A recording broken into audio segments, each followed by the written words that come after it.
Right now, several major retailers are rolling out new holiday fees, and most shoppers have absolutely no clue these changes are already underway. And with Christmas shopping about to kick into full speed, these charges can sneak up on you if you're not watching closely. Before we get deeper into this, make sure you're subscribed here so you don't miss updates that actually save you money, especially during a season when every extra dollar counts. Today, I'm going to explain exactly what's happening and which stores are involved this year. And in just a moment, I'll walk you through the easiest ways to avoid these new fees so you aren't blindsided in the middle of your holiday shopping.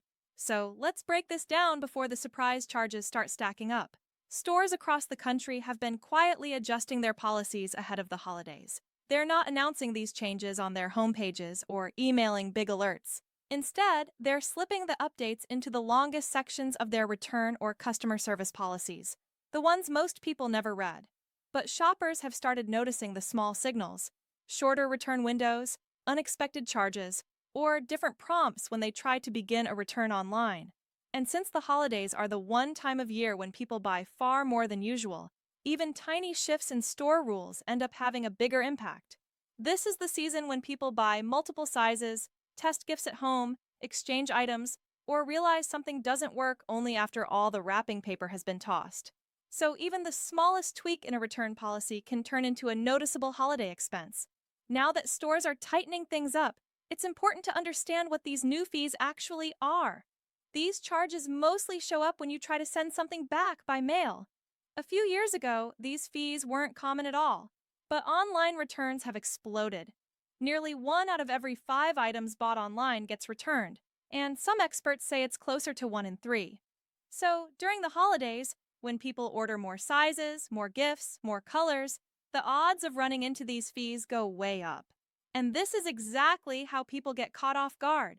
You order something, it arrives, it doesn't fit or doesn't look like it did online, and the moment you start the return process, the store adds a charge for shipping or processing. These fees aren't optional. They're not something you can negotiate.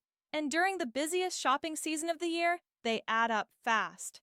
A number of big retailers have already activated these holiday season fees, and shoppers are starting to feel it right now. Some clothing brands are charging around $5 to $8 for mailed returns. Popular department stores now charge around $9 to $10 to send items back through the mail. Even long-running family shopping favorites have added return fees approaching $10. And these changes surprise people because they weren't part of the shopping experience until recently. But during Christmas shopping, when returns peak higher than any other time, these charges can carve into your budget quickly. If you're shopping online for convenience, buying multiple sizes, or trying gifts out at home, the fees pile up faster than most people realize. Stay with me, because in a minute I'll explain how to dodge these fees completely. Let me give you a few real-life examples so you can see how quickly this adds up. Imagine buying 3 sizes of a sweater for your grandchild just to play it safe. You keep 1 and return 2. That's instantly around $14 gone at many stores. Or maybe you buy holiday decor online and the colors look different in person. You return it, and there goes another $9 or $10.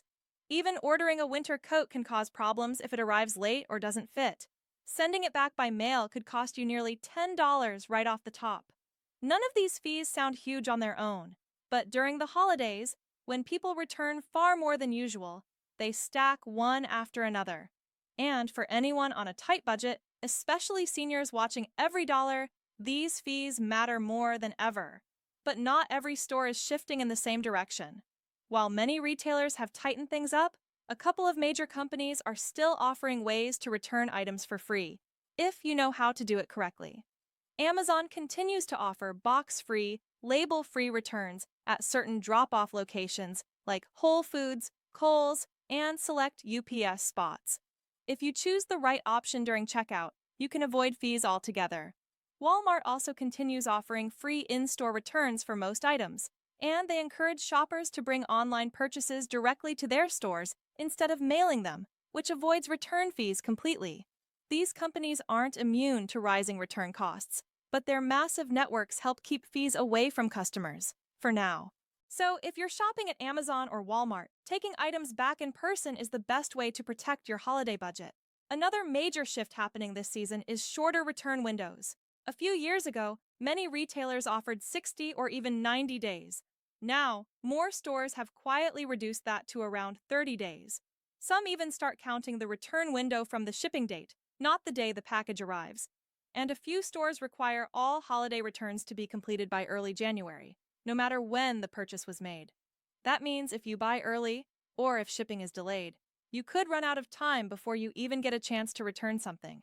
Missing the return window doesn't just mean you're stuck with the item, it can also mean extra fees or losing the refund entirely. And a lot of shoppers are getting caught off guard by this change.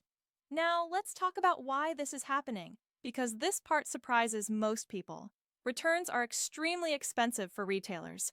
Industry data shows returns now cost stores nearly $900 billion every year.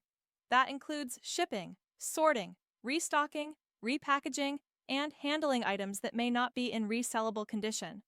During the pandemic, stores relaxed return rules to make online shopping easier. But that created habits. Customers buying multiple sizes, returning items that were worn once, or claiming items didn't arrive when they did. Retailers lost enormous amounts of money. Now, instead of raising prices even further, they're tightening return policies to protect their bottom line. And since returns spike drastically during December and January, this is the moment stores are cracking down. Now, here's the part everyone cares about: how to avoid these new fees and keep more money in your pocket this holiday season. The biggest thing to know is that almost all these charges apply only when you mail something back. In-store returns are still free at most major retailers, so if you can, always return items in person. It saves money and usually gets your refund processed faster. If you shop at stores that offer loyalty programs, some of them completely waive return fees when you're a member, and many of those memberships are free. If you're shopping online, especially with Amazon, choose the label-free, box-free return option whenever it shows up. It's usually free and avoids all surprise charges. One last tip: always check your return window before you buy. Many retailers quietly shortened their holiday return periods, and missing that deadline can cost you even more. Sometimes, simply checking the date on your receipt can be the difference between a smooth return and losing money entirely. With all these changes rolling out, let me ask you this: do you think these new holiday fees are fair, or should stores be absorbing the cost of returns themselves? Because depending on how this season goes, these fees might become the new normal, especially during the holidays, when shopping is supposed to feel easiest.